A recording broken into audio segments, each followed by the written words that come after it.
Natal, aqui onde tem essas praias lindas. E eu vou compartilhar com vocês uma mensagem que o Senhor colocou no meu coração. E o tema da mensagem é os 10 passos para viver o chamado.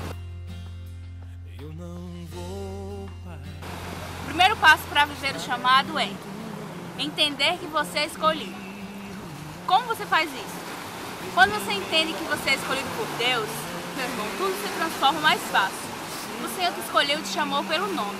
Não fostes vós que me escolhestes, mas eu vos escolhi e vos constituí para que vades e produzais frutos e o vosso fruto permaneça. João 15:16. O jovem cristão ele é diferente, é escolhido, ele não ama o mundo nem o que no mundo há. Outro versículo também, 1 João 2:15 diz: não ameis o mundo nem o que no mundo há. Se alguém ama o mundo, o amor do Pai não está nele. Então, meu irmão, é isso. Primeiro passo para viver o chamado é entender que você é escolhido. E o segundo passo para viver o chamado é aceitar que você tem um chamado. Bom, quando você entende que o chamado que Deus tem para sua vida não é o chamado que Ele tem às vezes para o seu pai, para o seu irmão, para a sua irmã, tudo isso se transforma mais fácil. O que Deus tem para mim é diferente do que Deus tem para você. De modo que tudo que a gente faz é baseado no que Deus tem pra gente. Então, em Romanos está escrito: de modo que tem diferentes dons, segundo a graça que nos é dada, se é profecia, seja ela segundo a medida da fé, se é ministério, seja em ministrar, se é ensinar, haja dedicação em ensino. Romanos 12:6 e 7. Se vocês quiserem anotar as referências para depois analisar melhor. Então, o chamado que Deus tem para sua vida, como eu falei, não é igual ao que Deus tem para o seu vizinho, para sua mãe, para sua madrinha, enfim.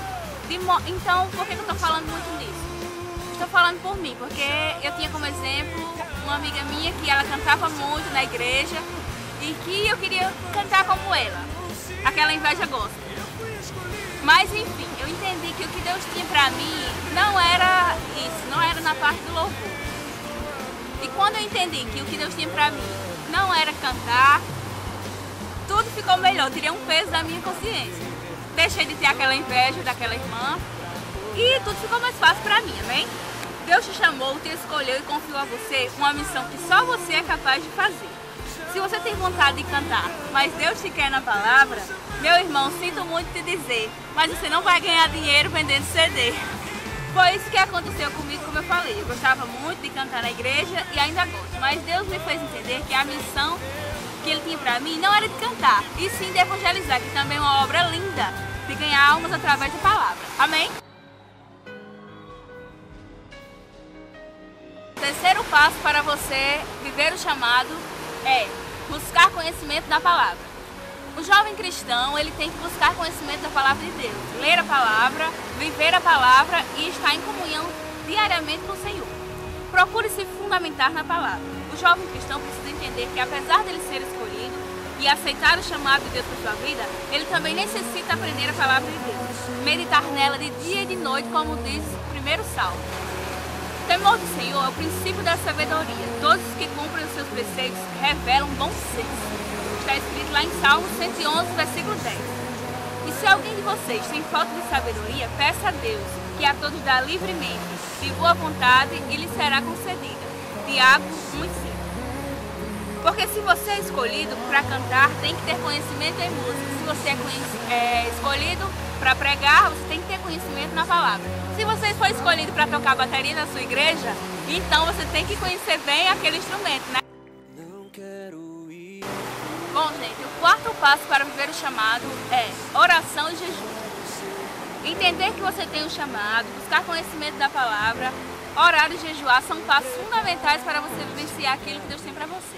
Entender que você é escolhido, aceitar o chamado, como eu falei, buscar conhecimento da palavra. São regras fundamentais. O crente não deve só sentir desejo de orar quando está no fundo do poço. Ele deve orar para nunca cair dentro do poço. Amém? Os discípulos de João jejuavam e oravam frequentemente, bem como os discípulos dos fariseus, mas os teus vivem comendo e bebendo. Lucas 5:33. O que esse versículo quer dizer? Que assim como os discípulos de João, os fariseus, eles também jejuavam. Mas o que acontecia? Eles faziam sacrifício de touro. faziam para se mostrar, mas o cristão não, deve orar e jejuar para buscar mais de Deus para sua vida. Orar e jejuar é a chave para conversar e receber resposta de Deus sobre sua vida, sobre o seu chamado, ministério pastoral, enfim. Deus se agrada quando você se consagra a Ele. O jovem cristão deve orar e falar com Deus sobre tudo, qualquer área. Deus é seu amigo íntimo e Ele sabe de tudo antes mesmo que você fala. Por que é importante orar? Mas esta espécie só sai pela oração e pelo jejum. Mateus 17, 21, versículo que Jesus usou para dizer que para expulsar demônio não era para qualquer pessoa. Só quando os discípulos estavam consagrados realmente a Ele que eles tinham essa autoridade dada por Deus. Jesus queria dizer nessa passagem que é necessário também se consagrar com sua vida, com seu modo de viver. Em tudo que você fizer, não adianta você orar e consagrar e depois no outro dia você está de qualquer jeito. Sua vida tem que estar em constante santidade com Deus. Então é isso, irmãos. Vamos orar. Deus está sempre pronto a nos honrar e honrar também o nosso sacrifício.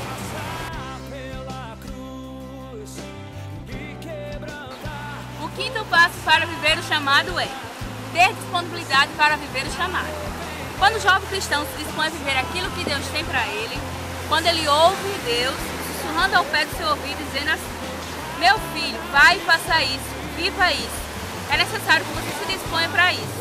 Deus não faz aquilo que é atitude sua.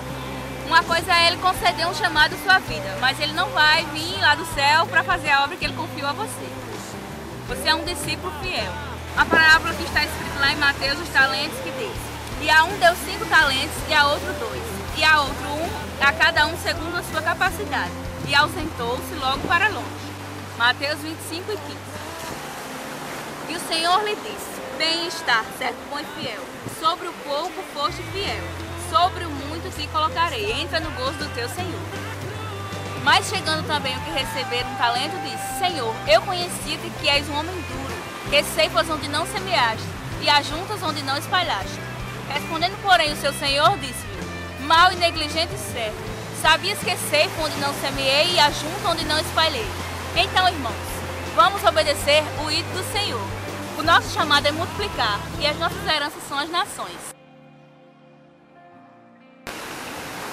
Bom, gente, o sexto passo para viver o chamado é relacionar-se com pessoas que tenham também o chamado de Deus. O que é isso?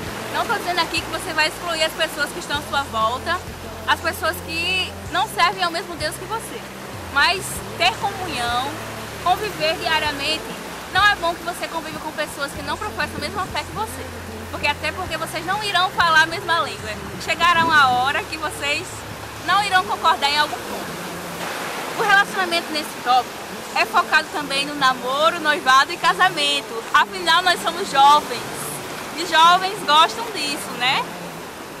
Um jovem cristão não irá viver o chamado de Deus para sua vida se relacionando com pessoas que não se aproximam também de Deus. O que é isso? Certa vez eu ouvi uma psicóloga dizer que se você se casar com uma pessoa que não se interessa pelas coisas da igreja, essa pessoa não tem muito o que te oferecer.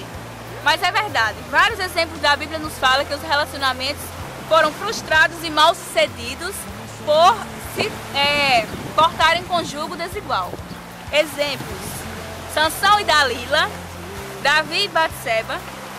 Esses homens, apesar de terem sido homens de Deus, escolhidos desde o ventre da sua mãe para viver aquilo que Deus tinha para eles, foram homens que foram castigados por Deus por aquilo que fizeram, e principalmente devido aos relacionamentos que foram não permitidos por Deus.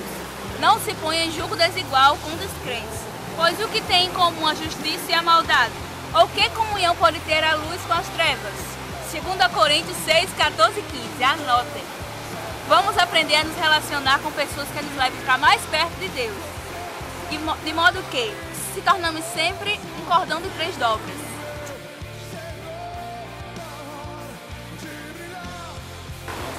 Sétimo passo, gente, para viver o chamado é influenciando pessoas através das nossas vidas. Quando nós, jovens ou adultos, influenciamos outros positivamente, isso é fruto também do nosso espírito.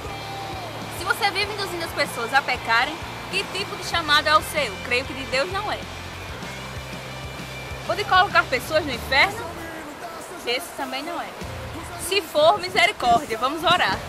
Mas enfim, nós somos jovens, somos crentes, irmãos, e temos que influenciar nossa geração que foi chamada para ter um compromisso com o Pai. A geração se levanta para adorar, influenciar positivamente e a exaltar o nome do Senhor. 1 Pedro 2,9 diz, eu gosto muito desse versículo, gostaria que vocês anotassem. Mas vós sois a geração eleita, o sacerdócio real, a nação santa, povo escolhido, para que anuncieis as virtudes daquele que vos chamou das trevas para a sua maravilhosa luz. Amém? O 8º passo para viver o chamado é ser membro de uma igreja. Não adianta você ser escolhido, você querer viver o seu chamado, buscar a palavra, orar e jejuar, se você for uma ovelha desgarrada, sem pastor. O Senhor não quer isso para a sua vida. Então eu aconselho você a procurar uma igreja, para você se firmar e manter comunhão com seus irmãos. É impossível servir a Deus, adorá-lo, exaltá-lo, se você não se congregar, se você não tiver comunhão com seus irmãos, viver em harmonia. Tudo bem, você trabalha, estuda, é casado, casada, enfim. Deus quer que você e seus familiares tenham pastores, pois vocês são ovelhas. Rebanho desgarrado não prospera, não flui. Se você quer crescer com Deus, ande com Ele, siga os seus passos. A igreja é dele e o pastor é seu profeta nessa geração. O pastor é escolhido, preparado, influenciado para você. Deus escolheu o pastor para ser um canal de bênção para a sua vida. E o versículo que eu trouxe foi que está em Números 27, 17. Para conduzi-los em suas batalhas, para que a comunidade do Senhor não seja como ovelhas sem pastor. Vive em obediência em tudo. Ter uma igreja e se congregar nela é também um propósito de Deus para a sua vida. Glória a Deus!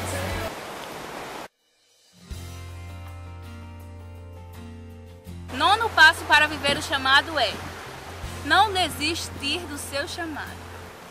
Por que isso? Muitas das vezes você já está com o seu ministério formado, você já é membro de uma igreja, já conhece a palavra, vive a palavra, ora, jejua, mas de repente você acha que no meio do caminho está fraco e vai desistir. Não desista, irmão. Sempre no meio da caminhada é difícil, sempre irão surgir os espinhos e às vezes até mais que as flores. Mas Jesus será sempre o seu jardineiro, irá sempre te conduzir a lugares mais altos, sempre irá abrir fontes onde só parece vales. Abrirei rios em lugares altos e fontes no meio dos vales. Tornarei o deserto em lugares de águas e a terra seca em mananciais de água. Isaías 41, 18. Anota. Se você foi chamado por Deus, escolhido e preparado por Ele, irmão, não desista. Os sonhos de Deus para a sua vida serão sempre maiores que os seus. As vitórias só vêm para aqueles que perseveram até o fim. Persevere até o fim para receber a sua coroa. Essa é a nossa maior promessa. Bom, gente, o último passo para viver o chamado é não esquecer que foi Deus quem te escolheu. Por que eu quis fechar com esse ponto? Porque diante de tudo isso, é normal que depois que você já tenha vivenciado tudo isso, já tenha buscado a palavra, orado, jejuado, como eu já falei nos outros pontos, ser membro de uma igreja, talvez depois que você se tornou um cantor famoso, um pregador famoso, você queira dizer que a honra é sua, mas não. Você é um instrumento onde Deus te capacitou. E a glória em qualquer situação será sempre dele. Não esqueçam disso. Você é instrumento apenas. Nunca esqueça disso. Seja humilde e Deus te fará grande.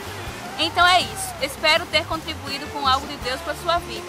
E eu deixo para a meditação de vocês o capítulo de Deuteronômio 28, que é um capítulo que eu gosto muito.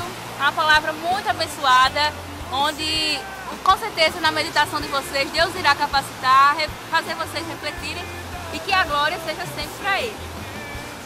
Que o seu chamado sirva de bênção para outras vidas, que através de vocês mais vidas venham a vivenciar o chamado e quem sabe até gravar um vídeo como esse. Amém? Glória a Deus. Tchau, gente.